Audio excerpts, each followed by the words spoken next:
Bom dia a todos, o meu nome é Carlos Eduardo e eu estarei dando introdução à nossa apresentação de seminário a respeito dos cálculos renais. Aqui constam os discentes que constituem o nosso grupo de seminário, sendo eles a Ana, o Carlos, no caso eu, o Davi, o Diogo, a Gabriela, a Larissa, a Marcela, a Maria, o Rian e o Yuri. O nosso docente é o professor Dr. Generson. E aqui constam, basicamente, todos os tópicos que serão contemplados durante essa apresentação, sendo estes os tópicos a introdução, a metodologia, a epidemiologia, a etiologia, os mecanismos e a fisiopatologia, o diagnóstico, a estratificação de risco, a prevenção, o gerenciamento, a qualidade de vida, a conclusão e as referências bibliográficas. Fazendo uma breve introdução a respeito dos cálculos renais, estes são basicamente corpos minerais cristalizados que se formam em decorrência de uma saturação da urina pela presença exacerbada de certos solutos, em especial do oxalato de cálcio e do fosfato de cálcio. E a presença desses cálculos se constitui uma ameaça ao organismo justamente pelo grande impacto que eles podem causar ao trato urinário em si, seja pela obstrução e infecção do trato urinário e também pela questão das dores excruciantes e das complicações renais permanentes que podem vir desses cálculos. A presença dos cálculos configura justamente o quadro de litíase renal.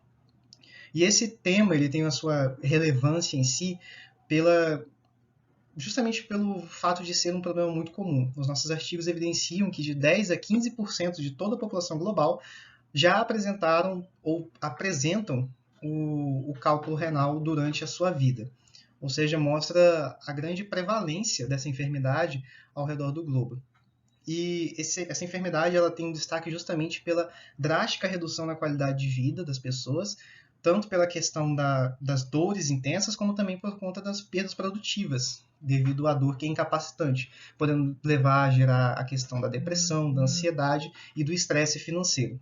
Além disso, os cálculos renais eles têm uma alta correlação com comorbidades e também com as alterações climáticas, que são cada vez mais proeminentes na sociedade, evidenciando que é um problema que ganha força de expressividade a cada dia. Dando continuidade à nossa apresentação, nós trataremos agora a respeito da metodologia da construção do nosso artigo, que, por sinal, é uma revisão de literatura científica. E para encontrarmos os melhores artigos que embasassem as nossas pesquisas a respeito dos cálculos renais, nós usamos o banco de dados do Medline, que foi assistido pelo motor de buscas PubMed. Nós usamos 3 descritores para essa busca, que foram encontrados com base no Tesauro DECS, que é Descritores em Ciências da Saúde. E os 3 escritores, que foram pesquisados em português, foram traduzidos para o inglês como Kidney Calculi, Kidney Stones e Physiopathology, que no caso são cálculos renais, pedras renais e fisiopatologia. Além disso, nós colocamos um intervalo de busca entre os de data de publicação entre os anos de 2016 e 2024. E aliado a isso, nós prezamos basicamente pelas revisões sistemáticas e pelas meta-análises, sem contar que usamos apenas os textos que eram gratuitos. Sobre a epidemiologia, os estudos indicam que há uma maior incidência de cálculos renais em locais com uma dieta rica em proteína animal. Há também uma relação intrínseca entre a temperatura ambiente e exposição à luz em relação aos cálculos renais também. E quanto maior a temperatura ambiente, maior a exposição à luz, ou seja, em climas quentes e áridos, há uma maior índice de cálculos renais. Sobre a faixa etária e gênero, há uma prevalência em adultos, entre 20 e 60 anos principalmente. Porém, a população pediátrica também tem aumentado bastante os cálculos renais. Os homens são mais afetados que as mulheres. E mundialmente, há uma média de 400 casos a cada 100 mil indivíduos. Sobre os fatores de risco, há uma associação intrínseca com a obesidade e o estilo de vida. O risco de cálculos renais aumenta em até 55% para pacientes com hipertensão e em até 59% para pacientes diabéticos. Um estudo canadense no sistema de saúde de lá também indicou que há um risco aumentado em até 63% de infarto entre os formadores de cálculos renais. Passando para a etiologia, os fatores ambientais como clima, alimentação, profissão, quantidade da ingestão de líquido também influenciam muito no desenvolvimento da urolitíase, ou seja, nos cálculos renais. Há também a questão da predisposição genética. Então, a urolitíase também está associada a distúrbios genéticos hereditários, os mais complexos, como, por exemplo, a hiperoxalúria, cistinúria, síndrome de Bartter e entre outros, que também ocorrem mutações em genes que regulam o metabolismo da vitamina D3 e o transporte de fosfato. Todas essas questões contribuem intrinsecamente para o aumento de casos e para a formação da urolitíase nos pacientes.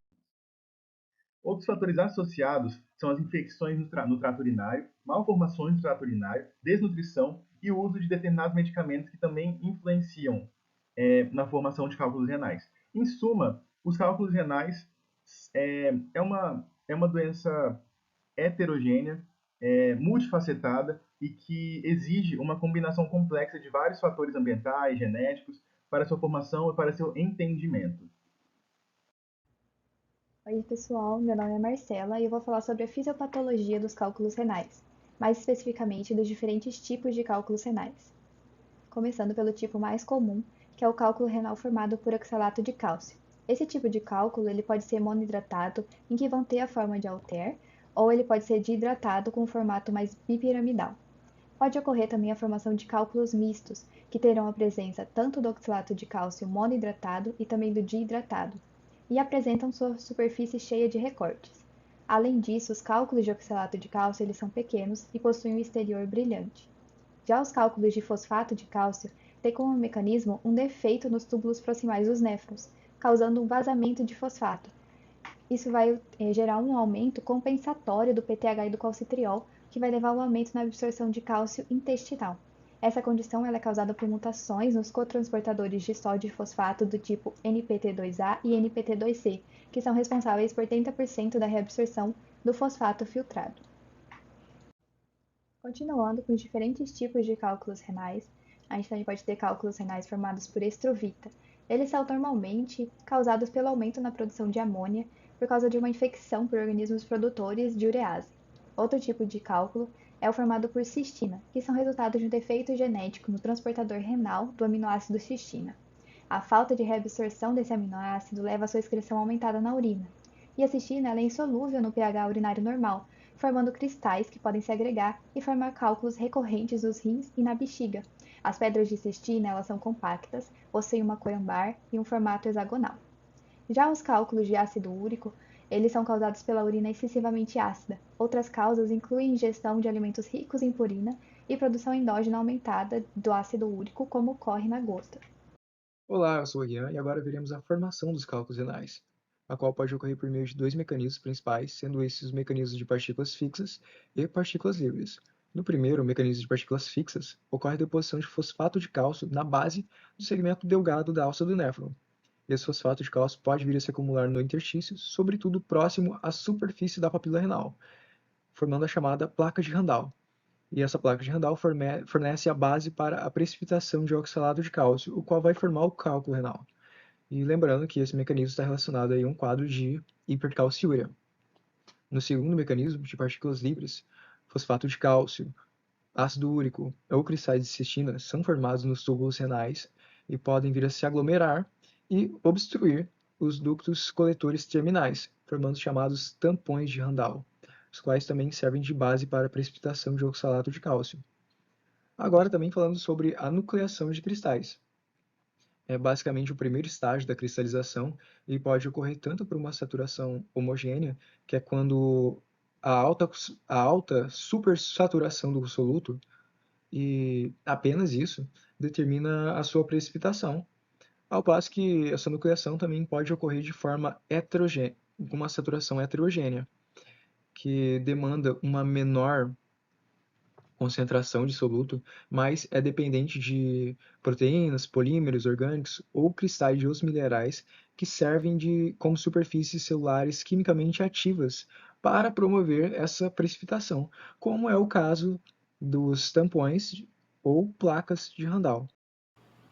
Olá, dando continuidade aos mecanismos e à fisiopatologia, nós temos que a avaliação da supersaturação da urina nos cálculos renais é um processo complexo, que requer uma análise minuciosa dos constituintes urinários, incluindo a detecção de cristais que podem precipitar antes ou após a micção.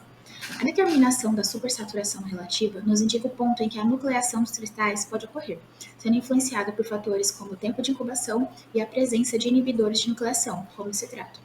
Diversos fatores metabólicos, como baixo volume urinário, hipercalciúria, hipericulosúria, hiperoxalúria e hipocitratúria e desequilíbrios no pH urinário podem levar à supersaturação da urina, promovendo a formação e a agregação de cristais. A hipercalciúria, que é a excreção excessiva de cálcio, se destaca como principal fator. Hoje em dia, cálculos renais relacionados a infecções são menos comuns devido aos avanços no tratamento de condições, como uropatia obstrutiva pediátrica e infecções urinárias. Embora algumas causas de hipercalciúria possam estar relacionadas a distúrbios identificáveis, a maioria dos casos é classificada como hipercalciúria idiopática. A imagem a seguir ilustra os dois mecanismos de formação de cálculos renais. O primeiro mecanismo ocorre dentro dos lumes tubulares dos rins e envolve uma série de etapas. Inicialmente, ocorre a supersaturação de sais cristalinos na urina, seguida pela cristalização desses sais. Esses cristais então crescem, se agregam e se aderem às células epiteliais tubulares. Além disso, as bactérias, tanto produtoras quanto não produtoras de urease, desempenham papéis nesse mecanismo intratubular, adicionando outra camada de complexidade ao processo. O segundo mecanismo ocorre inicialmente no interstício renal, onde ocorre a formação da chamada placa de Randle. Essas placas são resultados da deposição de cristais de hidroxiapatita e inflamação tecidual.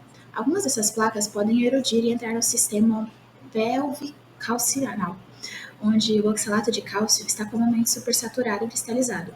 Os cristais subsequentemente se depositam nas placas de Randle erodidas, e então servem como ponto de partida para a formação das pedras nos rins. Essas placas fornecem um substrato para a deposição e crescimento dos cristais, frequentemente associadas a componentes do interstício renal, como colágeno. A taxa de crescimento de cristais nos cálculos renais é sensível à composição da urina e pode ser afetada por agentes que aceleram ou retardam esse mecanismo. Esses mesmos fatores metabólicos também podem estar envolvidos na calcificação dos vasos sanguíneos, sugerindo uma conexão entre esses dois processos. Olá, meu nome é Ana Beatriz e eu vou falar com vocês um pouco sobre o diagnóstico do cálculo renal. Bom, os pacientes geralmente apresentam cólica renoureteral típica, hematúria grave, vômitos e febre e geralmente dor lombar.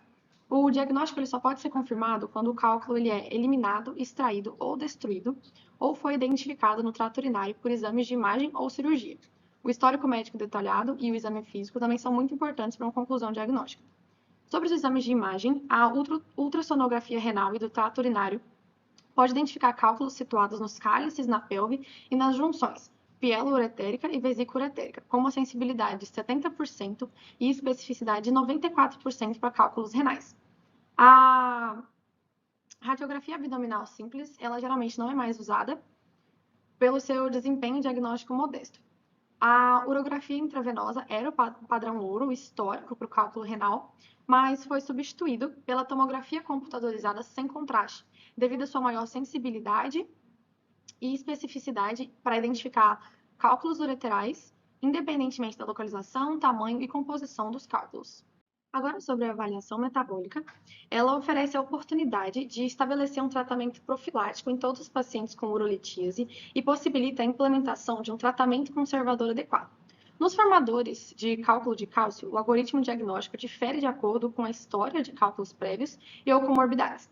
A gente tem 3 categorias de pacientes: o paciente que teve formação esporádica ou pela primeira vez de uma pedra, o paciente que teve pela primeira vez ou de forma esporádica a formação desses cálculos com risco de doença renal crônica e um paciente que tem essa formação de cálculo renal de forma recorrente. Crianças que tiveram os cálculos de cálcio ou de composição desconhecida devem ser avaliadas intensivamente como formadores de cálculo recorrente. No que tange à estratificação de risco dos cálculos renais, para fins de gerenciamento, há a classificação em cálculos com e sem cálcio. Cálculos com cálcio, eles são agrupados de acordo com sua recorrência e o seu risco de desenvolvimento de doença renal crônica em cada caso. Já os cálculos sem cálcio, eles podem possuir ácido úrico, xantina, 2,8-dihidroxiadenina, cistina e resíduos medicamentosos. Essa estratificação de risco ela é importante para prevenir complicações associadas à nefrolitíase, na qual pedras de cistina, estruvita, pedras em um único rim, acidose do túbulo distal do rim, hiperoxalúria primária e rins policísticos constituem alto risco para seu surgimento, ao passo que cálculos de 2,8-dihidroxiadenina, fosfatos de cálcio, xantina e derivados de hiperparatireoidismo primário apresentam risco moderado. Em relação aos cálculos com cálcio e o aparecimento do quadro de nefrolitíase em jovens, também se percebe um risco maior de desenvolvimento de doença renal crônica. A prevenção de pedras nos rins baseia-se em 3 fatores principais, sendo o primeiro, o aumento da ingestão de líquidos que mantém a hidratação, aumenta a diurese e reduz a concentração da urina. o que faz com que seja reduzida também a chance de ocorrência de pedras nos rins. O segundo são as modificações no comportamento, que incluem a prática de exercícios físicos, porque o sedentarismo, a obesidade e o sobrepeso são fatores de risco para ocorrência de litíase, e também a redução do tabagismo, que também é um fator de risco. E por último, as modificações da dieta, que são mais específicas para cada tipo de pedra, porque elas podem ajudar a combater e compensar anormalidades metabólicas que são comuns a cada um dos tipos de pedra. Então, algumas substâncias vão ter o seu uso recomendado, como é o caso da vitamina D, para a prevenção de pedras de cálcio, porque ela pode ajudar a compensar uma possível hipercalciúria, reduzindo as chances de ocorrência de pedras de cálcio. Por outro lado, algumas substâncias têm o seu uso não recomendado ou recomendadas que reduza o consumo, como é o caso do oxalato da vitamina C, que pode ser convertido em oxalato, aumentando a concentração dessa substância no organismo e aumentando a chance de ocorrência de pedras de oxalato, e também o sódio, porque já foi vista uma relação entre o alto consumo de sódio e a ocorrência e também recorrência de pedras nos rins. E por último, pode ser recomendada a administração de substâncias alcalinizantes que podem ajudar a aumentar o pH da urina, o que reduz as chances de ocorrência de pedras que são mais comuns em pHs mais ácidos, como é o caso das pedras de ácido úrico e de cistina. Bom, falando um pouco agora sobre o gerenciamento, ele pode ser feito por manejo cirúrgico ou por manejo medicamentoso. O manejo cirúrgico evoluiu muito nos últimos anos e proporcionou agora abordagens endurológicas pouco invasivas, sendo 3 procedimentos cirúrgicos mais comuns para tratamento de litíase urinária, sendo a litotripsia por ondas de choque, a ureteroscopia e a nefrolitotomia percutânea. A escolha do tratamento depende do tamanho, da composição e da localização dos cálculos e também da ficha médica do paciente para análise de riscos e de comorbidades. Falando agora um pouco sobre a litotripsia por ondas de choque, ela é realizada com ondas acústicas de alta energia, geralmente de energia eletromagnética, que percorrem os tecidos e, quando atingem os cálculos renais, liberam energia e fragmentam esses cálculos, que posteriormente serão eliminados pelo processo de micção. O procedimento é realizado geralmente em cálculos no polo renal inferior, com tamanho menor que 1 centímetro, mas também pode ser realizado em cálculos nos polos superior e médio, com tamanho menor a 2 centímetros e com baixo risco de complicação. Ele é realizado em cerca de 40 a 50% dos casos de manejo cirúrgico e tem a taxa de sucesso de aproximadamente 80%. Olá, bom dia, meu nome é Larissa. Agora, dando continuidade ao manejo cirúrgico, a ureteroscopia ela é indicada para pacientes com cálculos maiores que 10 milímetros e ela é feita com endoscópio, com auxílio de fios-guia, stent e fibras de laser.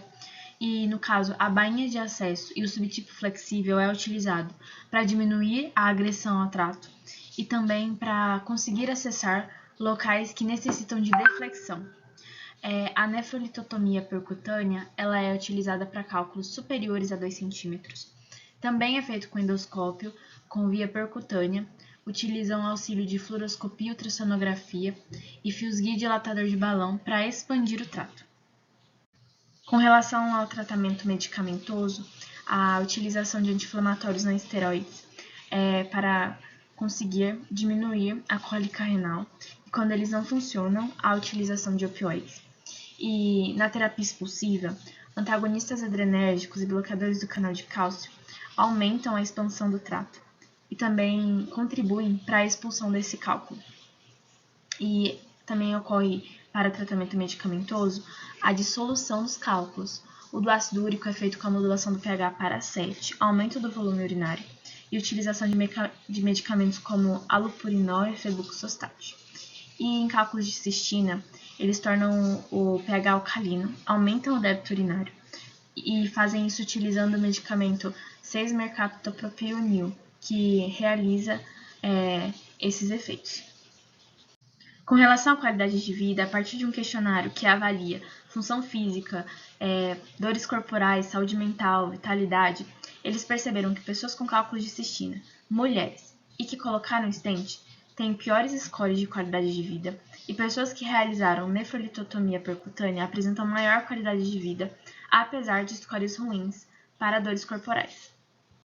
Portanto, foi evidenciado um aumento de casos de cálculo renal na atualidade, que vem principalmente em decorrência, por exemplo, da baixa ingestão de água, da grande ingestão de cálcio na dieta, ou mesmo algumas comorbidades, como por exemplo a diabetes, e às vezes algumas doenças genéticas vão ajudar na formação desses agregados.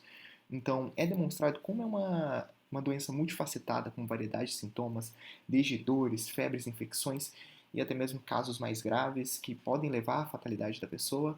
Então, o tratamento ele acaba também sendo muito individualizado e pessoalizado, dependendo, obviamente, da situação que a pessoa se encontra, de como esses sintomas estão se manifestando, ou mesmo do tamanho do cálculo renal, que vai definir ou não a necessidade de intervenções cirúrgicas. Então, além disso, a gente pode também citar muito o diagnóstico, né, que ele acontece principalmente por meio da tomografia computadorizada. Então, é necessário que haja novas formas de conscientização, principalmente da população, para mostrar para eles os principais sintomas e também as formas de se prevenir essa doença que é tão grave e que é tão preocupante para a saúde pública.